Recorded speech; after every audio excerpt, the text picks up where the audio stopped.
Welcome to the Javier Mendez podcast. I poorly made Javier engage in a podcast for 15 minutes without a podcast going. So I'm going to go do extra push-ups for that one, Jav. How many could I do? Whatever it was, we were going. We'll make it short.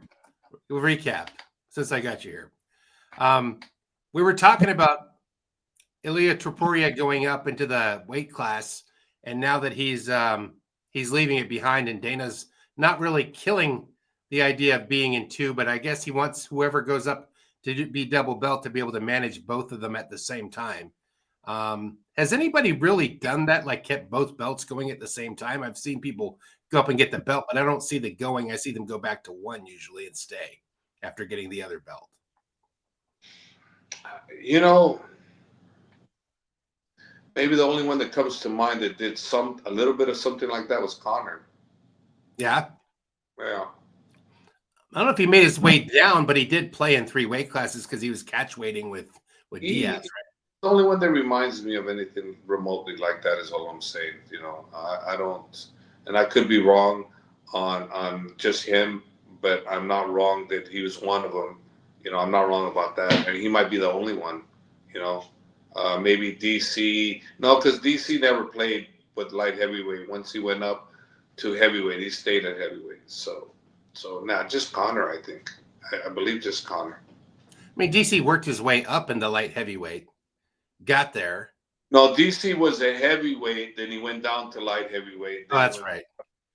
Because DC didn't want to fight Cain Velasquez ever because they're brothers. So DC, rather than fight Cain, sacrificed and lost all that weight because he loves to eat, especially rice. He loves rice. So DC cut the weight not for any other reason other than he would never fight Cain.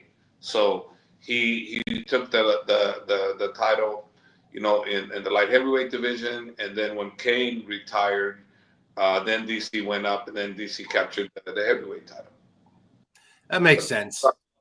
This is out of love, not that DC, you know, had to do anything other than what he did, but it was just because he would never fight Cain. I think I saw the first fight I saw of DC was in Strikeforce, and he picked up who's that big, tall, blonde grapple guy? He was real famous, Josh Barnett. He picked him up and threw him like he weighed 50 pounds. I go, oh, Javier's got a really good fighter on his hands.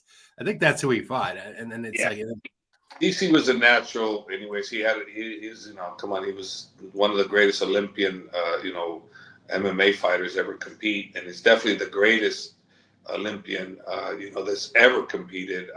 You know, probably him and Henry Cejudo, I would say, probably both, because Henry did that too. Henry won 2 weight divisions too. So, but DC appears to have done more in the wrestling than Henry, but I don't know. Maybe I'm wrong on that. It's just they're both great on wrestling and what they both done, and they both won 2 weight divisions. Well, it's like John Jones kept coming back, and John Jones kind of had his number, and that was it right there. He'd go a third time if he could right now, I'm sure. I hope John Jones had his number. It's just because the second fight, you know, John Jones wasn't winning until he hit that beautiful kick, the switch kick. You know, he wasn't winning that fight. That fight was very competitive, you know. It wasn't a clear runaway. The first fight, yeah. The first fight, winning. DC only won the second round. And DC thought he was winning up to the 4th round. And when he told us, oh, I'm winning, I go, no, you're not. You know, we told him you need a knockout. And he's like, no, I know you're. He took one of the rounds off because he thought he was ahead. He thought he had won all 3 rounds, and he didn't. You know, and you know, right. So it was not a good move. That happens, man. It's an interesting time of your life, the DC John Jones era. What about the fighting what about Chael and DC getting to do the Ultimate Fighter? I mean, that's a pretty guys with huge major footprints in social media. You think that's going to really boost that show a lot? It's possible because they're both great at bringing drama if they need to. DC is great at bringing drama. If he needs to bring drama, he'll bring it. And you know, Chael, we already know how good Chael is. Chael used his mouth to get him into so many title fights. not his winning percentage. It was how well he marketed himself, and you know, and that's one of the things I think, like someone like Michael Chandler, he put himself in a very good situation because he was great on the mic too. So, you know, so a lot of these guys got to learn. You know, it's like it's not your accomplishments a lot of the times will get you in there. It's more your, you know, your eyeballs to the screen. Who's going to want to pay to watch you? Otherwise, why did CM Punk get to fight in the UFC with no experience? Because he wanted to fight UFC, and basically the eyeballs that were going to be on him were pretty big. So that's why he was able to fight. Brock Lesnar, same thing. Why? It's entertainment first. You know, it's not these guys deserving the right to be there on athletic achievements, not popularity achievements. So for me, you know, MMA, boxing, it's all based on, you know, payment value. You know, who's going to get to get that opportunity. That's why, if you think about it, right, you look at all these boxing situations, the alphabet soup, right? You got the WBA, WBC, IBF, IBO, you know, WBO. You got all these titles, and these guys win the titles, but then all of a sudden they have to defend against this individual and that individual, and they don't want to fight that person, so they let that title go. You know, that happens a lot. It happens quite a bit. You know, so it began because they can, you know, and it's more about entertainment. It's about who they want to fight. You know, it isn't about fighting the number one guy, number two guy.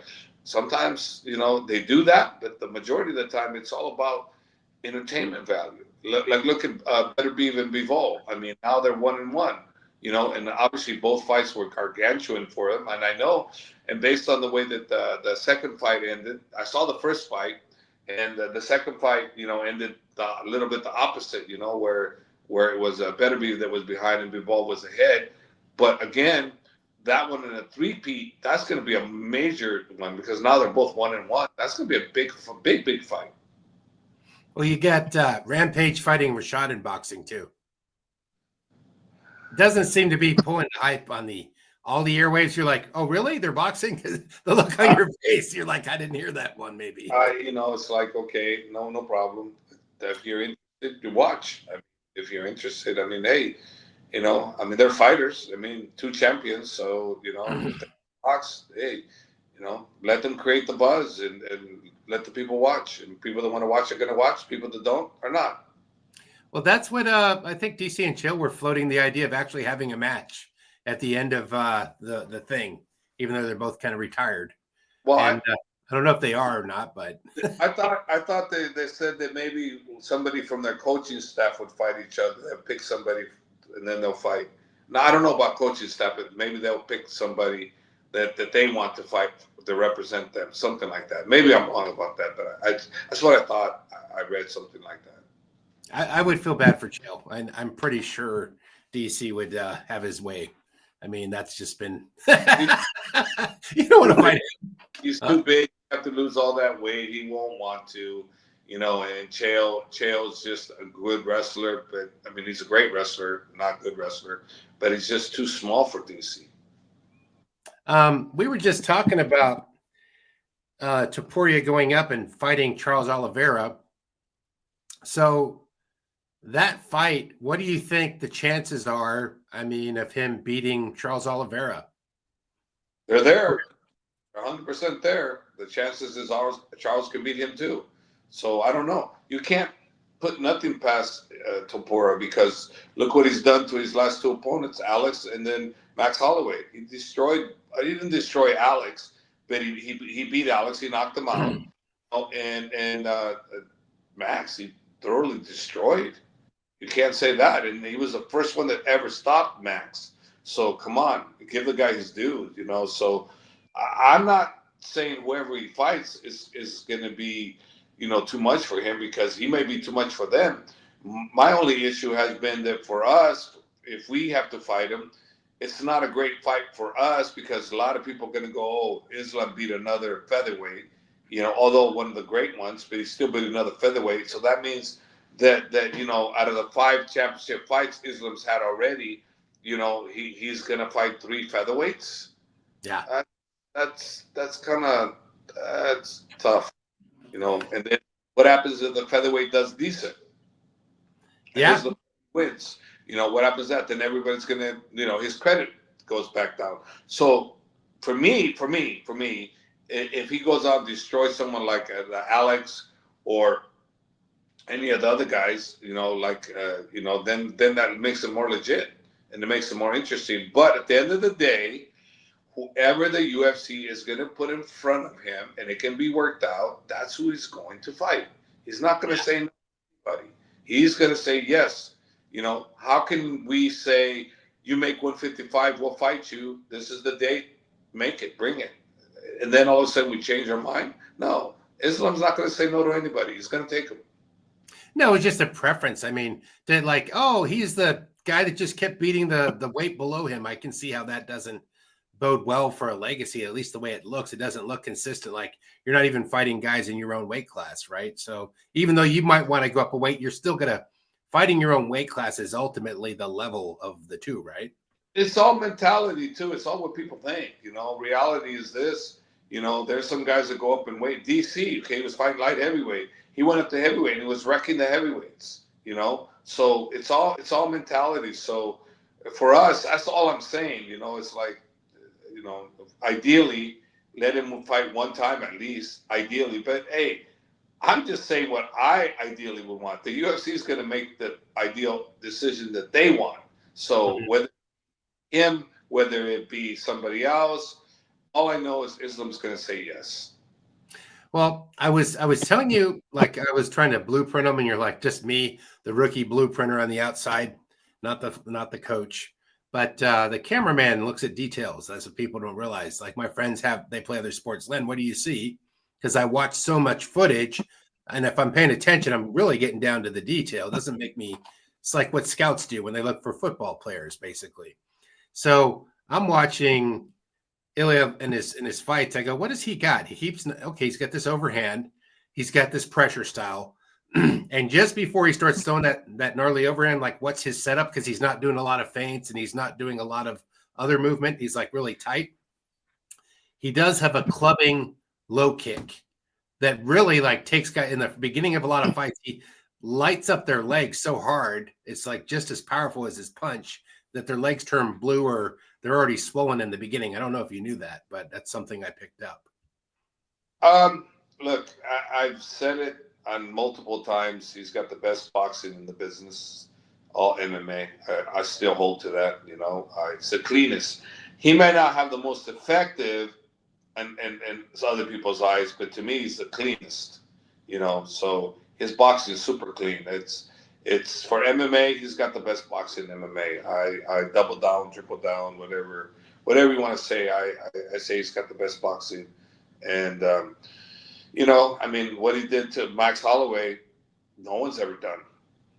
No one's ever done that to him, and he thoroughly just dismantled Max, and that was impressive, man. What do you think gives him that touch of death, that ability to knock everybody out so consistently? Is it landing the perfect punch, more than anything? It's not just landing the perfect punch, it's having the power. He's got power in his hands, and that's done through technique, but that's also natural too. Some people just have natural power, and you work the technique. So with the natural power they have, working the technique, they do great. Like, for instance, Cain Velasquez, when he was with me, he didn't have any power whatsoever. They used to call him pillow hands, But then all of a sudden, he kept working the technique over and over again. All of a sudden, he's knocking people out. Then nobody called him pillow hands anymore. It had good technique, and so you can develop decent power, but you can't develop enormous power with technique because you either have it or you don't. But you can develop better power than what you normally have with good technique. What would you say that is? Is that like the perfect golf swing? Like you hit it just right. Like, if you're not a regular golf player, I'm not. I like to do the driving range once I knock the hell out of the ball, but I usually like swing like a baseball guy. I'm like Happy Gilmore. I'm not really trying to finesse that thing. And there's people that can just drop it, boom, and then just let the club do the work, and it goes hundreds and hundreds of yards. You know what I mean?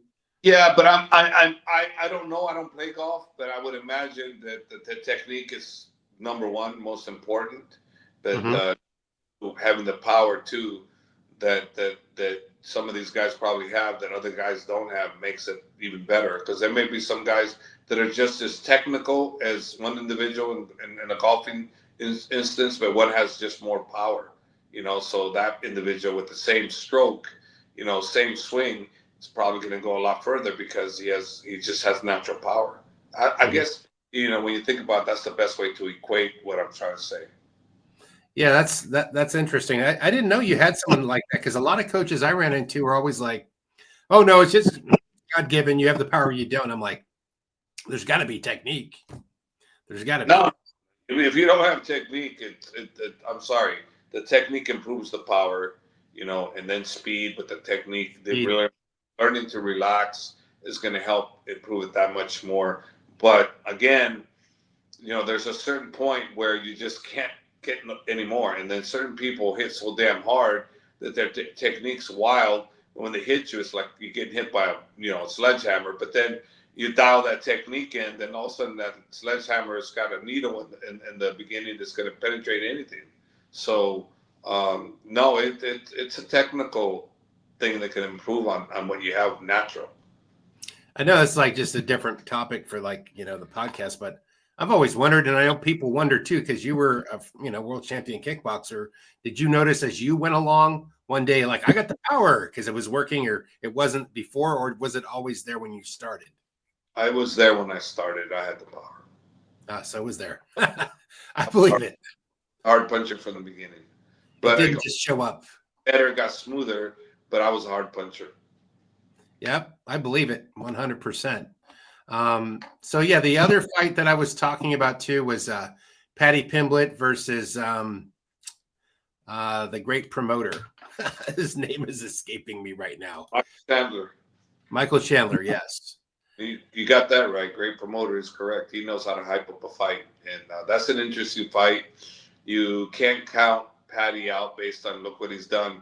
His last fights where people counted him out, even me, and he proved me wrong. So I've always liked watching him. So he didn't prove me wrong as far as entertainment, but I didn't know if he was going to do better than, because I thought the fight between him and Jared Gordon, I thought Jared won that fight, and I just thought they gave it to Paddy based on whatever, what the judges were thinking in that fight. Personally, we were in the back all thinking that Jared won that fight. So from that point, I was thinking that he wasn't as good as advertised. But then look what he does. He goes out and destroys guys. I mean, Tony Ferguson wasn't one of them because Tony was no longer Tony. Tony's still good, but not to the level where he used to be. And who was Paddy the Baddy's last fight? I guess it was a real good guy. I don't remember his name, but he fought somebody really good, and he took him apart. Yeah, Paddy, Paddy won by submission, I think. Let me double check. Yeah, I'll look on Wikipedia. That gives me the answer. So the last person he fought was that was King Green, Bobby Green. Yeah, triangle choke. Yeah. He's not easy to submit. Bobby Green is not easy to deal with. So that's a legit win under his cap. Very legit. So again, I mean, how good is Paddy the Baddy? He's legit. He's had a couple interesting looks. Tony Ferguson, Jared Gordon, and King Green. So yeah, that'll. Jared Gordon, I didn't think he'd beat, but the other two, yes. Yeah, this will make for an interesting thing. And Chandler, he's looking like, I don't know. It's just me, and I'm not trying to be rude or mean, but it looks like time's catching up. Like his peak is leaving. So his last fight, it didn't look like he had another gear that he needed to get over the hump. His most recent fight. Well, let's see. Let's see what happens. And Michael Chandler, his last fight was Oliveira. Yeah. Yep. That didn't go to the end. So now you've got Topuria coming up, and he might fight Oliveira. Islam still, that fight's not even close to being done right now. But if that one was to turn around right now, I know you don't, he doesn't want to fight down. You guys are ready to go. Islam just takes anything that comes, pretty much, right? Yep, pretty much. We're not going to say no. whatever the UFC offers works out. They work it out with Ali, the great one, and then that's it. That's what we're doing. This one's What's not. sorry? Not. He's gonna say, brother, I'm fighting this day. Okay, who is my opponent? Okay, no problem. They switched the opponent. Okay, it doesn't matter. You know what happened with the last time? Moicano was the guy. It could have been any. It could have been no matter who. It would have been fine. Whatever. Islam said, make 155, brother. Put him in there. No problem. And that's the same attitude. It hasn't changed. He's had that attitude. I've had that attitude with all the guys. And I don't want to ever change because a champion should always be in that position that whoever they put in front of him should take it. Oh yeah. So because he's vacating, I guess Volkanovski's going to be facing off against Diego Lopez. What do you think about that match? That's a good fight. Diego Lopez has got his hands full, but let's see what happens. I mean, Alex is, I think when Alex fought Topuria the first time, I think it was a little too soon from when he fought Islam. He should have taken more time to recover. But he didn't. That's what a fighter does. They just take fights and whatever happens, happens. So, but that's going to be a good fight. Lopez is a very, very good fighter. Remember how he started. He was a coach. He took a fight based on the fact he was coaching somebody. And he came in. He did fantastic. He lost that fight. He comes back and does great. And I think he's lost 2 in the UFC. Diego Lopez has, but he's had some exciting wins, and most recently he's been doing fantastic. So, Diego Lopez is the real deal. Yeah, he's a stud. He's got a lot of heart. He's a tough fighter, gritty, and he brings it. He's got that puncher's chance for sure. But, I think that Volkanovski's already like, sorry, I'm going to have to beat you up so bad. That was his kind of pre-fight claim. So, yeah, I'm looking forward to that one. What about Usman? Is he fighting in the PFL anytime soon? Not that I know of yet. I don't know what's on the schedule for him. And I don't know if you saw the thing, the guy that we brought up, former Bellator fighter, he's having trouble going back and forth trying to get his contract leased. What's his name? He fought in San Jose a lot. He fought in Aaron Pico? Pico, yes. So you said Pico would be a stud, and Pico was already mentioning, I think, Topuria's name I saw in an article. He is. Pico's badass. And him and Topuria would be a great fight. We think the boxing's kind of like similar style, same power, very speed. I mean, Aaron Pico used to box with the champ in boxing, just boxing only. Aaron Pico can box. So he was fully dynamic. He just got thrown in at the deep end when he was too young, I think. He won a fight and then. Yeah. Well, since he went with Ali, he's been on a tear. Well, that'd be cool to see him pop up in the UFC. That would be real exciting to see. Let's see.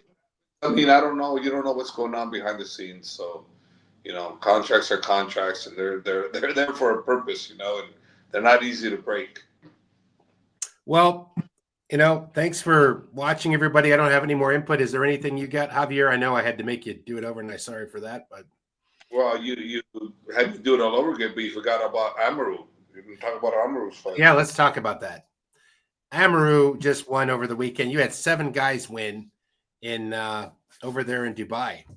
Yeah, Team Khabib, Nurmagomedov gym went 7-0, and all very impressive. Amaru Mabadov, not Mabadov. Is it Mabadov? Yeah, Mabadov, right? I think so. Yeah, Mabadov. Yeah. So, anyways, Amaru, who I do train, I work this corner, and he was super, super impressive. I mean, beat a real tough guy, the Brazilian guy, Silva, I believe was his last name, and 20-something and 4 or 5. It was like 23 and 4 or something like that, and great experience. Amaru only has 8 fights, but he's the UAE Warriors champion, and he's basically one of the best up and coming champions that's going to hit a big league soon. Whether it be now or one more fight, who knows? But he's definitely another level. We thought he might have broke his foot, and because when he kicked the guy a leg check, he had bone on bone, but he had bone not on bone. Sorry, he had bone on the instep. So I was like, oh, and then when he jumped off the cage, you could tell it's like it hurt really bad. But people thought maybe he broke it off when he jumped off the cage, but no, he had damaged it when he got leg checked. Yeah, that was this guy, was that, so he was throwing the leg kicks more than the other guy? And is that Yeah, how? he was killing the guy's calf kick. He was keep landing that sucker, and that really took the steam from his opponent. His opponent kept switching, but he wasn't good at southpaw, so it really messed him up. And Amaru kept going to the well, kept going because was working. So you got to keep doing what you're doing that's working. So he kept doing it, but he leg checked one and it landed boom on him. But then he did great, and then that beautiful body kick that dropped him at the end there, and yeah, he got super excited, and right at the end it was over. He couldn't even put his foot, couldn't put any pressure on that foot, couldn't do anything. Wow. And what about your other guys? Any standouts that you like? That was the fight to watch. There's a few other guys. There's another one from Team Khabib. He's 11-1. Now he's 12-1. He was super impressive with his fight. Rashid. I mean, there's a Chanko. Who is Muay Thai champion with Team Khabib. And then Imad Shafi. Was in Bellator, and he was very good. He's very good. All those. Team Khabib is got an incredible. They're the number one in the world. I've said that a few years back that there's a team that's the best in the world. The world hasn't heard of them, but now the secret's been out. I mean, you think about this: the lightweight divisions, just the lightweight. Okay, not talking all their champions, but you're talking, UFC champion, which is Islam, Bellator champion, which is Usman, PFL champion, which is Gaji, and UAE Warriors champion, which is Amaru, and then you got, of course, the welterweight champion they have, and then the featherweight champion they have, So, I mean, they're just loaded with champions. There is no other team presently that has as many champions as Team Khabib. Sounds like you get a whole football team worth of champions to me. I mean, yeah, there's so many guys in this team. I don't even know all those guys because I don't train them all, and they're not in camp. I don't know. So if I was in Russia, I would know who's who, but I'm not. So whoever comes with us is the ones I get to see. Now, you told me you've got some guys winning at AKA. What's going on? Who's looking good over there? We got a bunch of kids, most of them amateur guys that are doing really good. Edmund is a pro. He's like 4-0 now, or 5-0.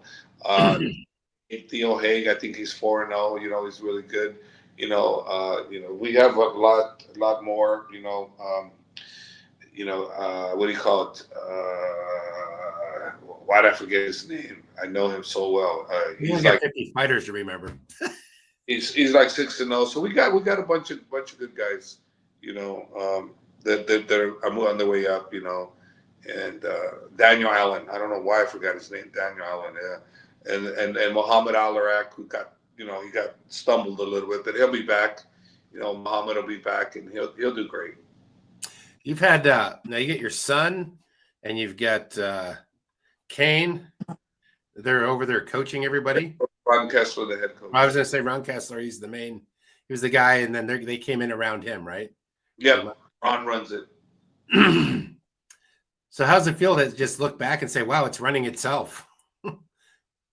I knew Ron was capable of doing it, so I never. To be honest with you, I never thought anything of it. I knew that he would be able to do it, and he has. He's a great coach, and he's proven to me. Him and I also manage too. So if there's any fighters out there that are looking for good management, that they want to give Ron a shot and myself, then yeah, give us a call. I know somebody. You're an Italian guy, but he still has to get out of that league. Yeah, the only fights coming up, I was going to just give you a heads up on what's coming up. We were talking earlier, too, about Justin Gaethje versus Dan Hooker to be a smash up on the Pereira Ankalaev card. Ankalaev and Pereira. That's going to be a great fight, and it's going to be one of those fights where if it stays stand-up, I favor, Pereira. If Ankalaev can manage to take him down and maintain that top position, it's going to go favor Ankalaev. So this is a very interesting title defense for Alex. I think this is his toughest fight to date, easily the most toughest fight. But it could be an easy fight if Ankalaev just stands with him. It could be an easier fight for Alex. You know, like you remember when he fought Jan Balkowitz, you know, the champion, right? When Ankalaev did, and he fought him stand up until you know Jan destroyed his legs, and then he started taking him down. When the damage was already done, had he done the takedown right from the get-go, it would have been much easier for him. But it was a tough fight because he allowed all the stand-up and the leg kicks to get in on him. But Ankalaev is well-rounded, can do it all, and if he implements his plan, it's going to be an interesting fight. They both have 10 KOs going into this fight. How about that? An interesting fight. You know, I think it's the toughest fight for Pereira at light heavyweight. That's what I think. Wow, it's gonna be a banger. And of course, Gaethje and Dan Hooker is going to be a banger. That's a banger. They're just going to stand. That one, I know they're going to stand. I don't think Gaethje's going to take anybody down. Oh, there's another thing I wanted. We haven't had a chance. I guess we could get him on another time because time zones are really tough with India to Dubai to America at the same time. But Anshul, he reached out to you because, you know, we were discussing an article that said he said something and they kind of took it out of context. He sent you a couple messages on that? Yeah, he sent me a message. I respect Khabib so much, and those questions were taken way out of context, you know, and you know, knowing that I've been involved in interviewing and this and that for so many years, and how I see things come out, I get what he's saying. He's remember I said he's a good kid, and you know, maybe, you know, it's like, you know, you shouldn't go after King Kong type of comments, but I don't think, based on what he said, I think he's correct. I think they just took comments and they twisted them to make it look that way. So I think the media did kind of fake news on the poor guy. So, you know, he's a good kid, and you know, hopefully he rebounds and gets back. And I guess he had pneumonia or something, or dengue fever. Yeah, that could, man. They can kill you. Yeah. So I'm glad he's doing good, and you know, he'll never come on this show, but for as far as we know, you know, it was fake news. It wasn't something he said or meant to say, you know, and he respects Khabib, you know, and I've always felt that too, because when I met him, he was super respectful. So I didn't know what to make of it when you talked to me about it. Remember, I was like, you know. We looked at that article and we're like, is that what he's really, we're both like, is he really saying that? And he's texting me too. I mean, I can have him on if we can't all get on there and just let him say his piece, whatever, you know. If I'm not around, get on there and let him say his piece. He needs to. I mean, you know, it's you know, he didn't say the way they said it. They took it out of context. How many times has that happened to me? Come on. He's such a gentleman too. I mean, I'm talking with him on the thing. I'm like, this guy's not gonna say that, you know. And it's like, that's a good trap right there. You know what I mean? It's like, you have a bad fight, and then someone said, well, you just said you could beat so and so. You know, it's like, I didn't. Damn it. You know, that's a tough one. It makes you, it's bad for bad news, because what if someone like Dana sees it and goes, oh, this guy's off his rocker. I'm going to be eyeing him if he screws up again. You know what I mean? You don't want that to happen to you. No. Because of the media twist on that. You know, it's like, you never saw the pro wrestler come back and fight again. What's his name? I can't think of his name. Punk? Yeah, you never saw CM Punk come back for a second round. You know? No. He basically, you know, I mean, he got pushed into it too quick. You know. Well, we'll try to get him on here. So, everything. How's Javier's Tuna and all your business ventures? Are you doing anything now that's coming up? No, just working on Javier's Choice. We're still working. Also working on basically a candy bar. So we're working that too. I hope it's a good candy bar, because I'll eat it. I'll just eat one. It's more with dates. We're trying to work chocolate with dates. That's cool. Yeah, nothing new, but just something that I think is nutritious for you and good protein. How much longer are you over there for, Javier? I'm here until don't know until maybe May, early May, maybe longer. Depends on when I'm needed for camp or GFL, the Global Fight League. I don't know yet when I'm supposed to coach for a fight. So let's see. Well, right on. Well, thanks for doing a second podcast within a podcast. Everybody, please like and subscribe. We'll be back. Not a real busy big card this week, but we saw Triple C try to make a comeback and he get eye poked and it didn't go his way, but it kind of looked like if the fight kept going, Song was winning on points for sure. I mean, he won based on what the card was after 3 rounds. So I know you didn't get a chance to see that one, but had it gone only 2 rounds and not the full third, it would have been a no contest. Yeah. Only went the 3rd round, it finished, and the ref didn't take a point for the eye poke. It was probably unintentional, and that's probably why. It was either unintentional or he didn't see it. I don't know. So regardless, you make the full 3 rounds, they go to the scorecards if one fighter can't continue for something like that. So if there's no disqualification, it goes to the scorecards, and this was not a disqualification, so it goes to the scorecards if 3 full rounds were completed. In this case, 3 full rounds were completed. So, and no point was taken away, from Young. So there you go. So he won on the scorecards. That's true. Well, thanks for watching, everybody. We will see you soon. Thanks for watching the Javier Mendez podcast.